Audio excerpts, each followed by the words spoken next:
In authority, I'm living God's plan for me.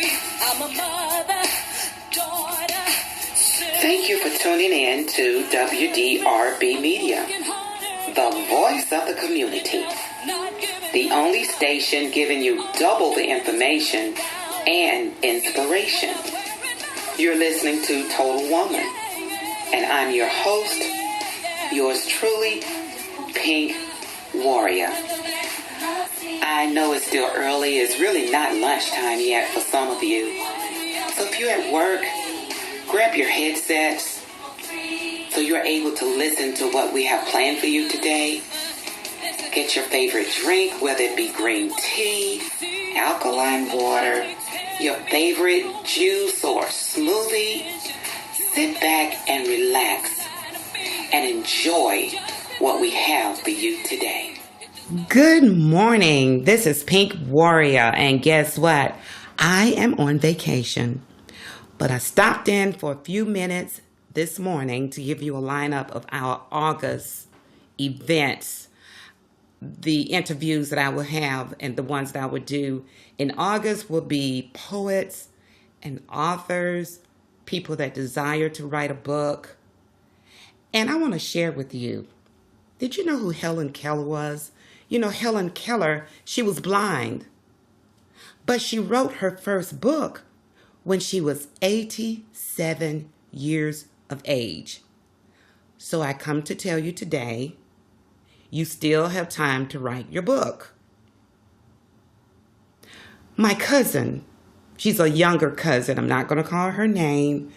We talk a lot about her writing books. She's really a good writer. She does blogging, just excellent blogging.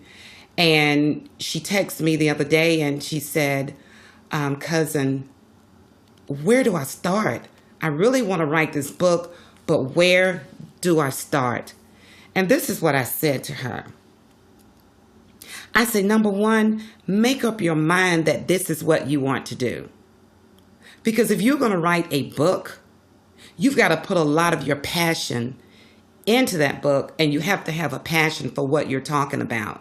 So you need to make sure that you really want to write a book.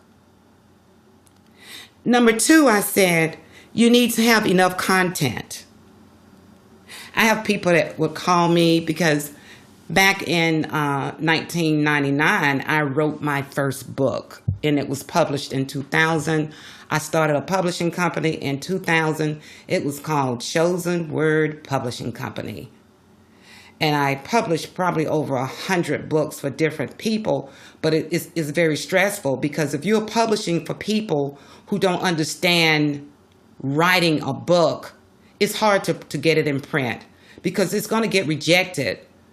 But because they're self-publishing, they choose to do it their way, and really it's a waste of money.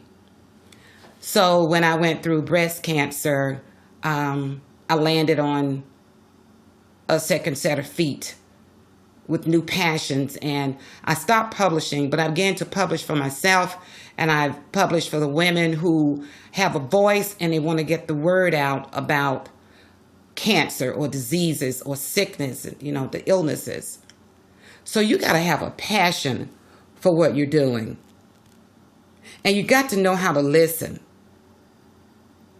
If you know that much about publishing a book, well, self-publishing, you don't need to seek out help if you're not going to follow the guidelines. Because, you know, somebody's waiting to read your book.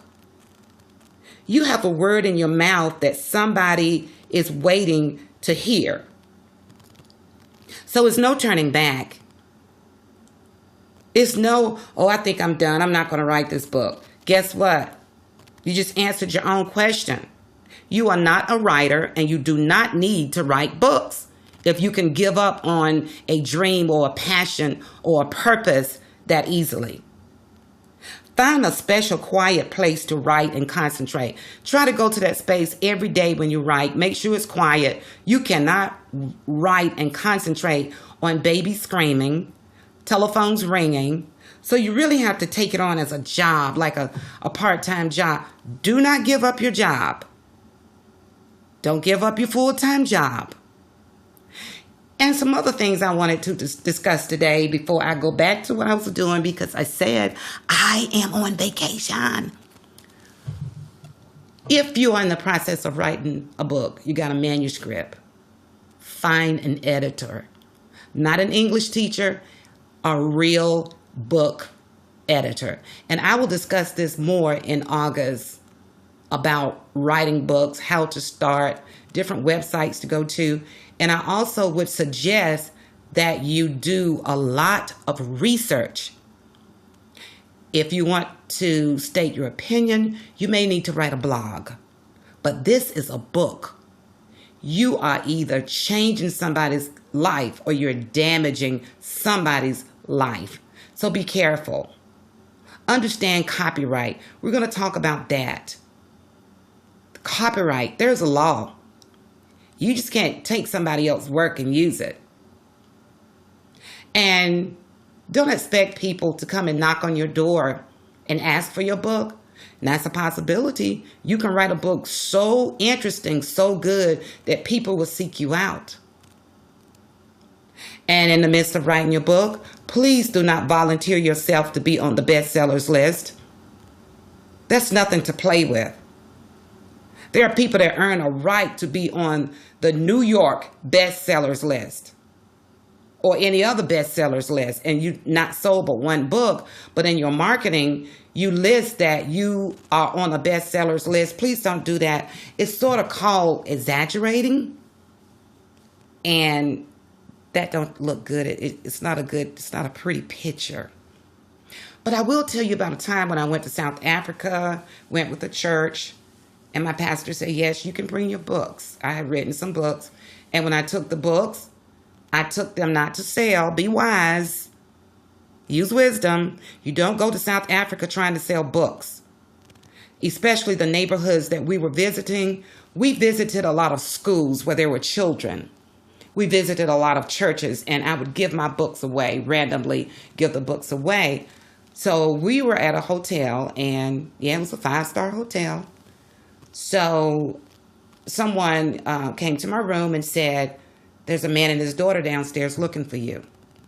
Long story short, I had given some books out. The man knew where we stayed because, we were there church affiliated.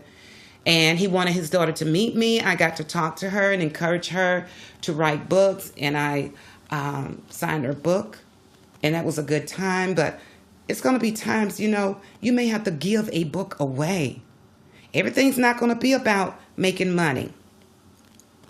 You'll have opportunity to sell. Matter of fact, on August the 19th, here in Charlotte at the Embassy Suite Hotel, I will soon announce dates, time. We'll thank both of Miss Shaughnessy. She will have that tour land in Charlotte again. It was an amazing time the last time it was here. And I am one of the panelists. And it's called I Didn't Know My Own Strength. You can Google it, look up the website. It's too late to be a panelist, but it's not too late to get a table. We do have some vendor spaces left, and I'm encouraging authors in August to try to get a table. Email me at totalwoman63@gmail.com or post on my Total Woman page, which I will. Shoot me an email, a text, or something if you have a desire to be a vendor at this event. And it's a national tour. And you have a panel of women. Sometimes when you go through tragedies in your life, it will shape the rest of your life. And you have a story to tell. So that's what we're going to be doing. We're going to be telling our stories. So come out and support. And it's not my event. It's not a Celebrate Life 08. But I am part of I am one of the co-hosts for Charlotte, along with Miss Kimberly McDuffie. So you can sell your book. If it's finished, it's ready to go. You can also pre-sell your book. So that's it for today. I am on vacation. We're all about inspiration, and to motivate you to be the best you that you can be. God bless you, and I'll be back with you next Thursday morning at 11:30 a.m. Join us each Thursday morning at 11:30 a.m. Eastern Standard Time on WDRBmedia.com, the voice of the community, for double the information and inspiration. Check out our Facebook page for Total Woman, where we will post a broadcast if you miss it. Email me at totalwoman63@gmail.com if you have comments or questions. If you would like to be a sponsor of this broadcast, send me an email or inbox me on the Total Woman Facebook page.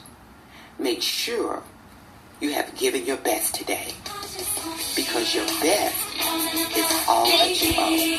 God bless you. I just wanna be, oh yeah, woman of God, you made me.